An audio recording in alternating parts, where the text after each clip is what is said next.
Rio de Janeiro will welcome Pope Francis in July when he joins millions of pilgrims for the celebration of World Youth Day. In Vidigal, a favela in southern Rio, his visit brings memories of the 1980 visit of Pope John Paul II.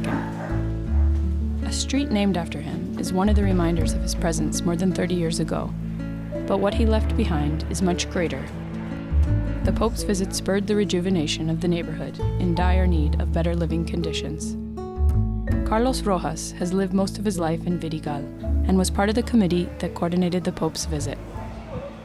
For the past 8 years, he has worked at the neighborhood's Catholic church. Quando o Papa veio ao Rio de Janeiro, when the Pope came to Rio de Janeiro and it was announced that he was going to come to Vidigal, it was unbelievable. In those days, Vidigal was so behind.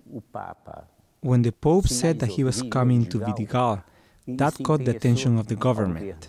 Then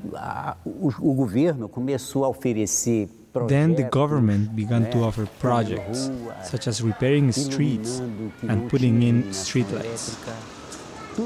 All that came to Vidigal for the community is related to the Catholic Church. On the other side of town, the community of Mandela is wondering if Pope Francis will visit them in July. In this recently pacified favela, a mass celebrates the countdown to World Youth Day.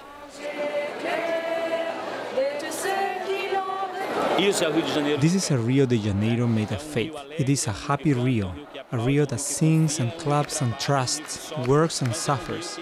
But it is a Rio that is getting stronger with the strength that comes from the Redeemer. Far from the well-known beaches and touristic areas of the city, Mandela may be considered an unlikely destination for this celebration, but that is exactly what organizers are going for. It is a recently pacified community, so we can see that in reality, it is a safe community for pilgrims. Being here is safe. We also have the possibility of showing that the Catholic Church is needed everywhere, right? It is Jesus Christ who looks over all, and as he watches, he sees everyone.